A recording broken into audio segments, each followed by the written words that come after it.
ओम शांति। ओम शांति। आज बाबा ने कहा, मीठे बच्चे, देह सहित तुम्हें देह सहित इस सारी पुरानी दुनिया का त्याग करना है,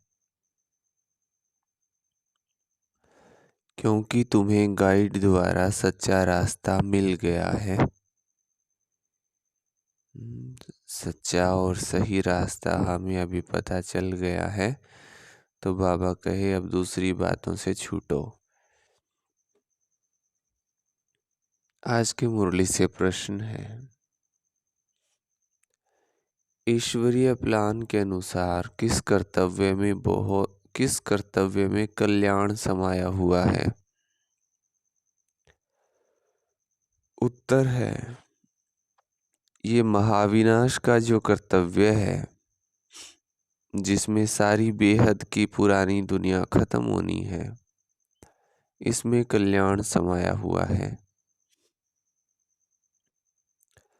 मनुष्य समझते ये बहुत बड़ा अकल्याण है, लेकिन बाबा कहते मैंने ये ज्ञान यज्ञ जो रचा है, इसमें सारी पुरानी दुनिया की आहुति पड़ेगी, फिर नई दुनिया आएगी। गीत है ओम नमो शिवाय। ओम शांति।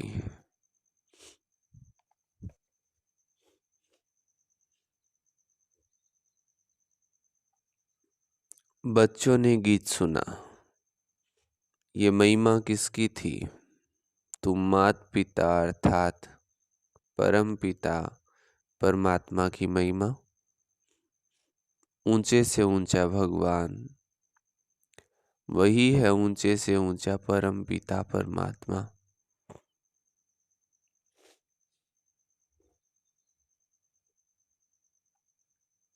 ईश्वर को पिता कहा जाता है। किसका पिता? सारी मनुष्य सृष्टि का पिता। वो है बेहद का बाबा। जब उनको बाप कहा जाता है तो रचयिता भी है। मनुष्य सृष्टि का रचयिता है।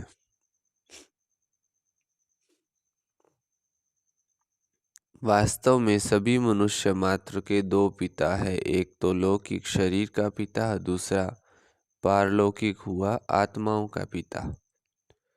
आत्मा को जिस्म देने वाला है लौकिक पिता।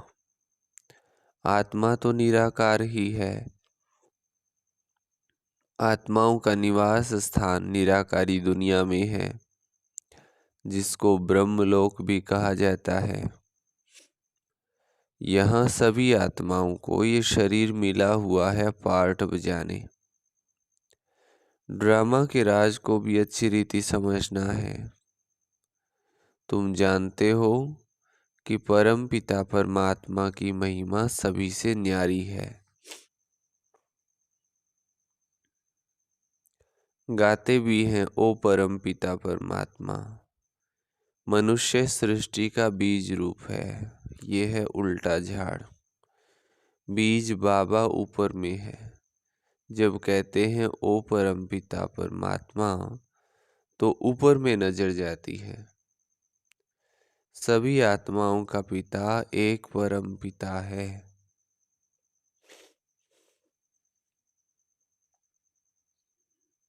उनकी महिमा है सभी से ऊंची, परंतु मनुष्य बिल्कुल नहीं जानते हैं।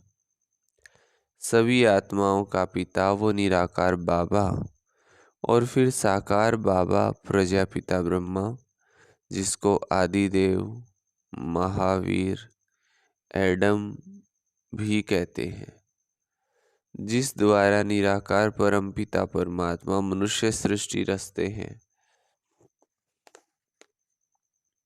पिता को तो कभी बेअंत नहीं कहा जा सकता। जैसे लौकिक पिता रचना रचते हैं, स्त्री को एडॉप्ट कर फिर उनसे बच्चे पैदा करते हैं, तो उनको पिता कहा जाता है। पिता को कभी सर्वव्यापी व बेअंत नहीं कहेंगे। बाबा से ही बच्चों को वर्षा मिलता है, तो निराकार परम पिता परमात्मा है सभी आत्माओं का बेहद का बाबा। ये समझना है, परम पिता परमात्मा एक है, पिता भी एक होता है। अभी आत्मा अपने पिता को भूल गई है। पिता को भूलने कारण सभी मनुष्य मात्र अनाथ बन गए हैं। अपने पिता को भूल गए, नाथ को भूल गए तो अनाथ हो गए ना।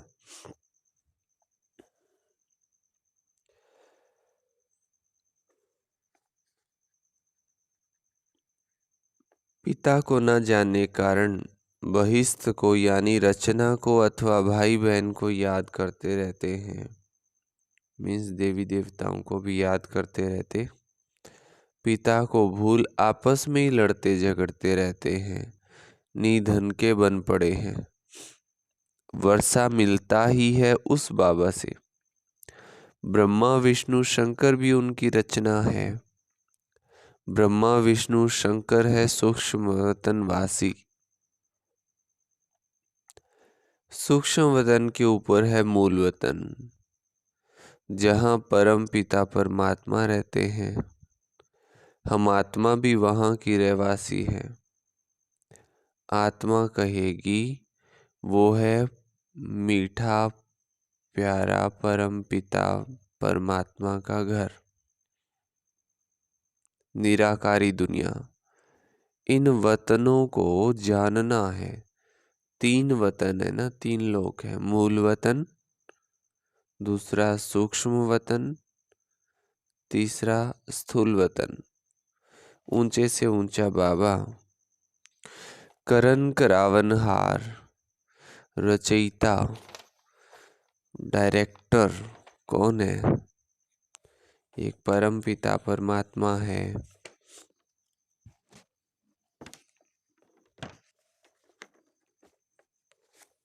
तो बाबा फिर कहते हैं, पहले ब्रह्मा विष्णु शंकर को रचते हैं, फिर ब्रह्मा द्वारा ब्रह्मा मुख वंशावली ब्रह्मा कुमार कुमारियों को एडॉप्ट करते हैं।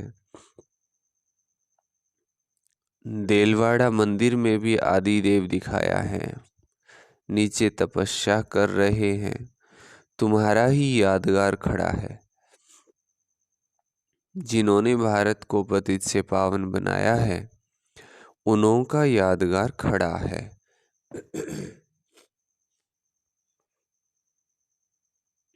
सभी सजनियों का साजन मीन्स आत्माओं का पिता परमात्मा एक ही है।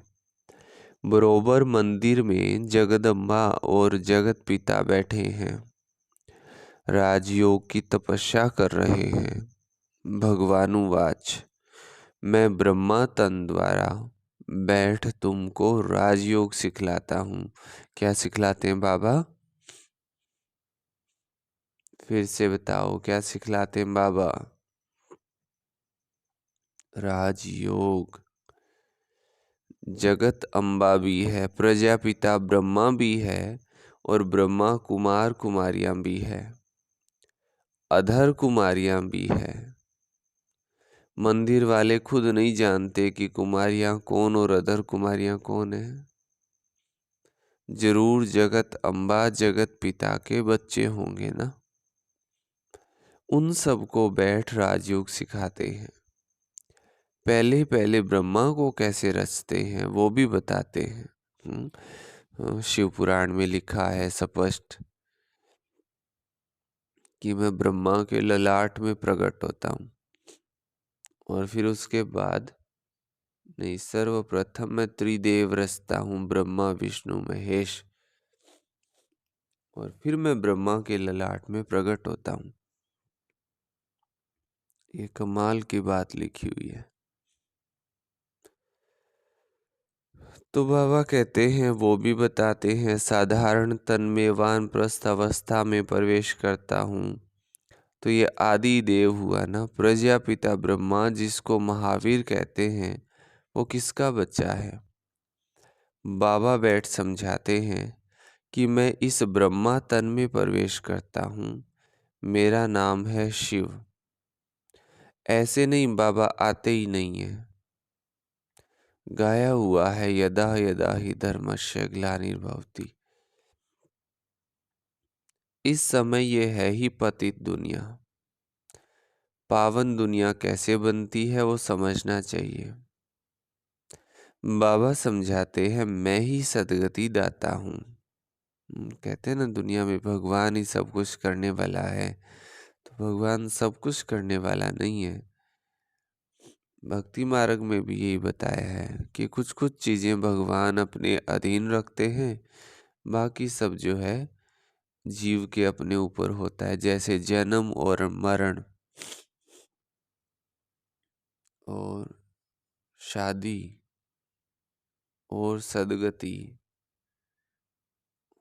तो ऐसे कुछ चीजें हैं जो भगवान करते हैं, बाकी नहीं।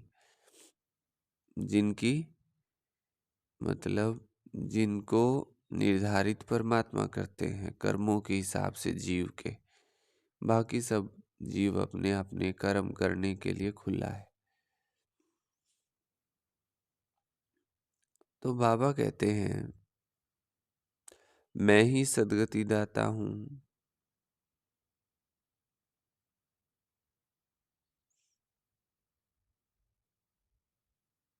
गंगा नदी को गति सदगति दाता नहीं कह सकते।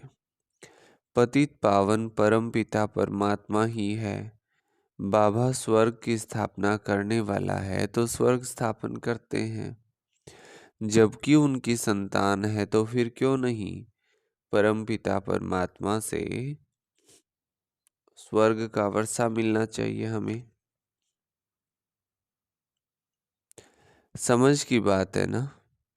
देलवाड़ा मंदिर में भी पूरा यादगार है।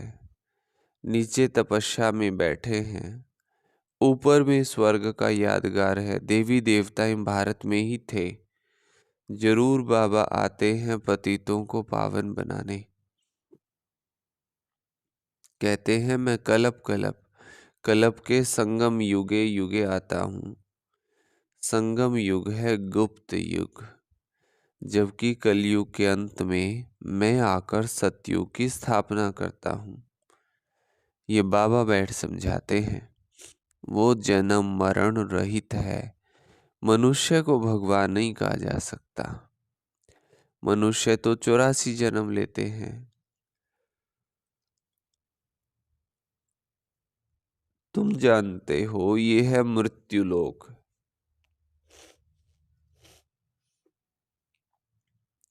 सतयुग को कहा जाता है अमर लोक।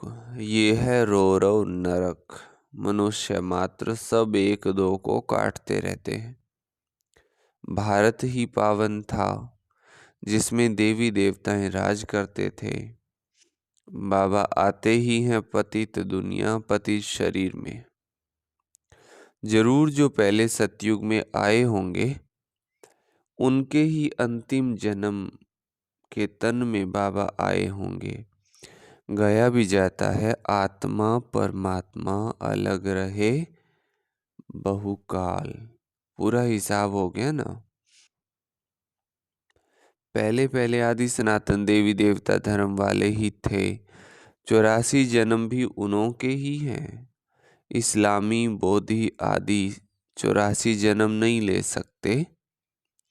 भारत है ही परम पिता परमात्मा का जन्म स्थान। सब खंडों से ऊंच खंड है भारत। परंतु अभी है कलयुग। बाबा ने समझाया है, वो है अविनाशी वर्ड ड्रामा। इसका कभी विनाश नहीं होता है। दुनिया की हिस्ट्री ज्योग्राफी रिपीट होती है। और ये हिस्ट्री का सिद्धांत भी है कि जो घटना आज घटी वो इतने वर्ष के बाद फिर घटेगी। हिस्ट्री का तो नहीं, लेकिन ये किसी वैज्ञानिक ने ऐसा सिद्धांत दिया है।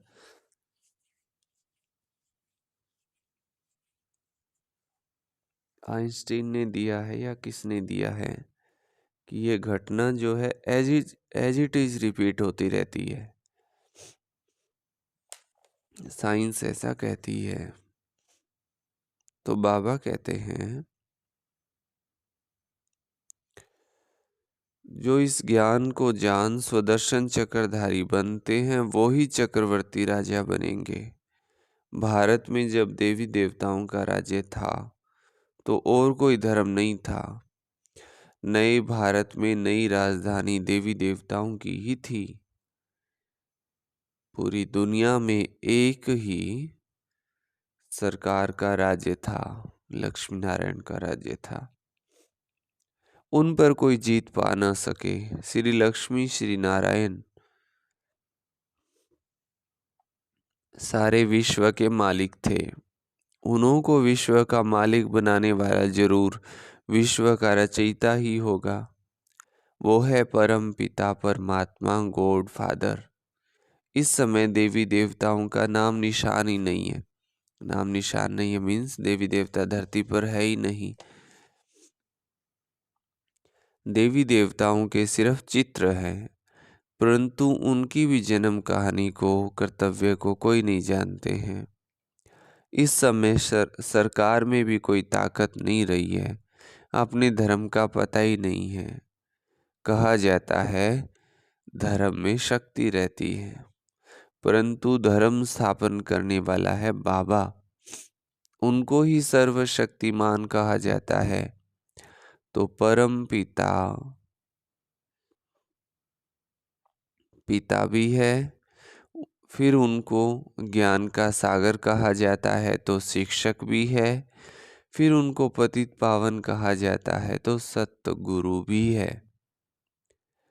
उनका कोई पिता नहीं है, वो है सुप्रीम पिता, सर्वोच्च पिता, सुप्रीम टीचर, क्योंकि ज्ञान का सागर है।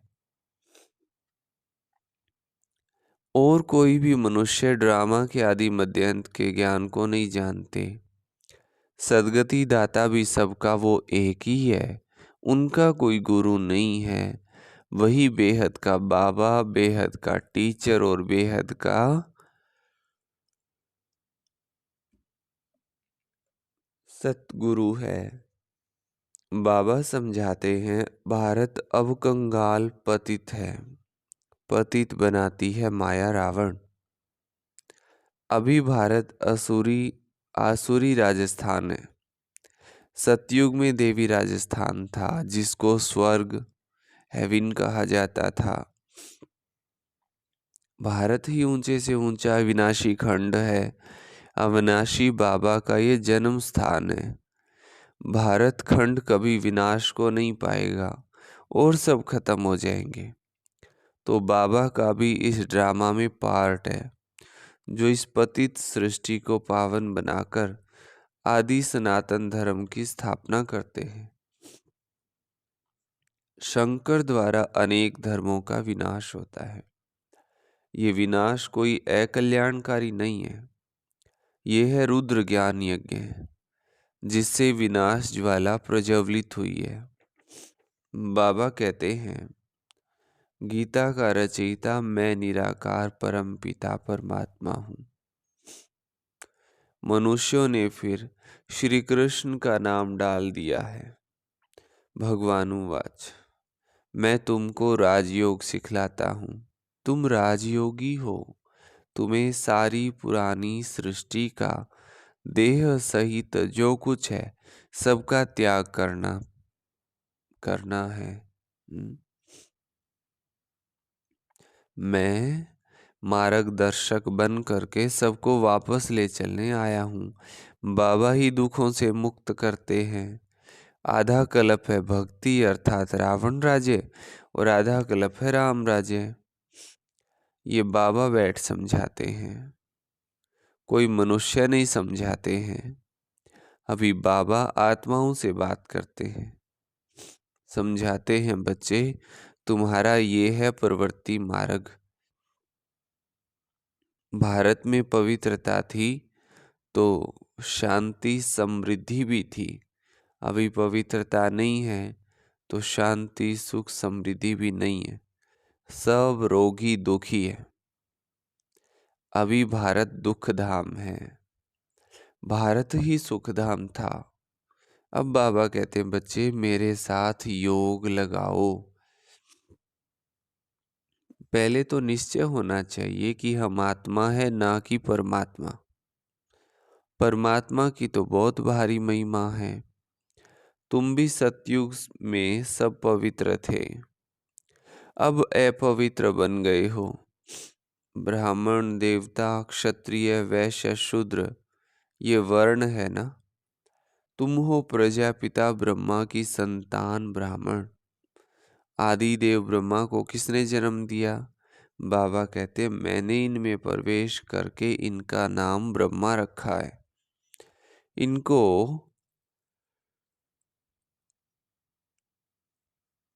एडॉप्ट किया है, ये भागीरथ है। इनके द्वारा मैं तुम्हें माया पर जीत प्राप्त कराता हूँ। बाकी कोई युद्ध आदि का मैदान नहीं है। तुम हो अहिंसक। हिंसा डबल होती है, एक तो काम कटारी की हिंसा, दूसरी फिर एक दो को मारने की हिंसा। बाबा कहते हैं, ये काम महाशत्रु है। इनसे तुमने आदि मध्य अंत दुख पाया है। रावण राज्य द्वापर से शुरू होता है, जबकि ब्रह्मा की राज शुरू होती है। ये संगम युग ही सबसे कल्याणकारी है। पीछे तो नीचे उतरते जाते हैं। देवता से क्षत्रिय, क्षत्रिय से वैश्य, शूद्र वर्ण में आना ही है। जो ब्राह्मण धर्म के होंगे वो ही आकर ब्रह्मा कुमार कुमारियां बनेंगे। बाबा समझाते हैं, भारत जीवन मुक्त था, अभी जीवन बंद है। बाबा आकर सेकंड में जीवन मुक्ति देते हैं। बाबा से भारत को कलप कलप बेहद सुख का वर्षा मिलता है। मुक्ति जीवन मुक्ति का वर्षा मनुष्य मनुष्य को दे नहीं सकते। पार ले जाने वाला एक ही सतगुरु है। सतगुरु एक परमात्मा ही है, देहधारी सतगुरु नहीं हो सकता। तुम विश्व के रचयिता बाबा द्वारा विश्व के मालिक बन रहे हो। बाबा कहते, मैं तो निष्काम हूँ। ब्रह्मा द्वारा तुमको विश्व का मालिक बनाकर मैं वानप्रस्थ में बैठ जाता हूँ। गाया भी जाता है, दुख में सिमरण सब करे, सुख में करे न कोई। अब सब भगत एक भगवान को याद करते हैं, फिर सर्वव्यापी कह देते हैं, तो भक्त कैसे ठहरे? ये उल्टा ज्ञान है। बाबा तो रचते हैं मुख वंशावली। तुम हो प्रजापिता ब्रह्मा की मुख वंशावली। वो ब्राह्मण है कुख वंशावली। वो जिस्मानी पंडे, तुम हो रूहानी पंडे। बाबा सब आत्माओं को कहते हैं, अब तुम मुझ बाप को याद करो। बाप को थोड़ी भूलना चाहिए। बाप को भूला तो वर्षा कैसे मिलेगा? बाबा कहते हैं, मामे कम याद करो। हम एक बाबा को याद करना है और कोई की याद में फंसना बिल्कुल नहीं। बाकी सब है रचना, उनसे वर्षा नहीं मिल सकता। अच्छा, मीठे मीठे सिकी लदे बच्चों प्रति माता पिता बाप दादा का याद प्यार और गुड मॉर्निंग। रूहानी बाप की रूहानी बच्चों को नमस्ते। हम रूहानी बच्चों की रूहानी माता पिता बाप दादा को याद प्यार, गुड मॉर्निंग और नमस्ते।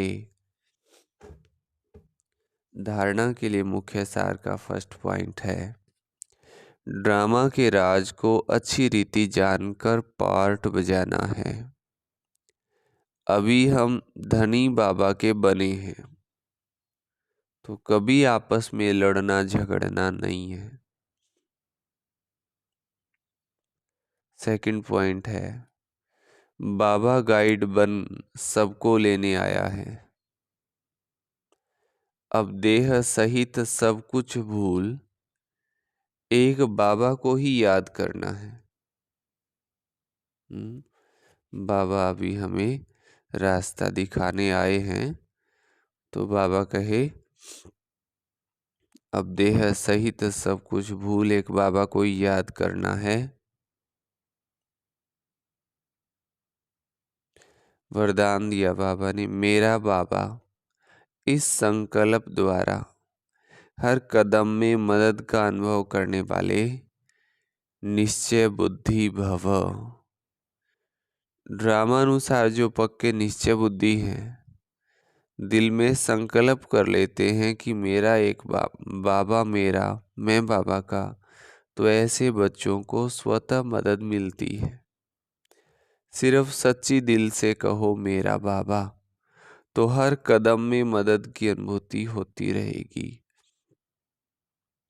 जिन बच्चों का एक बाबा के साथ अटूट प्यार है, उन्हें कोई भी बात रोक नहीं सकती। बाबा का प्यार सब बातों से पार करा देता है। वो उड़ते रहते हैं। स्लोगन है, सदा बाबा की लाइट माइट के अंदर रहो तो माया आपके आगे ठहर नहीं सकती। सदा बाबा की लाइट माइट के अंदर रहो तो माया आपके आगे ठहर नहीं सकती। अच्छा, ओम शांति। ये थी बाबा की आज की मुरली।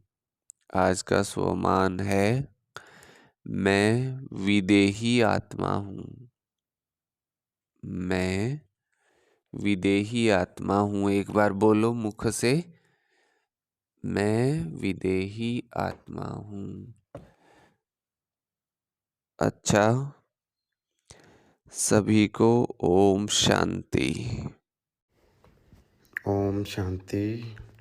आज बाबा ने कहा कि बच्चे, पवित्रता ही सुख शांति की जननी है।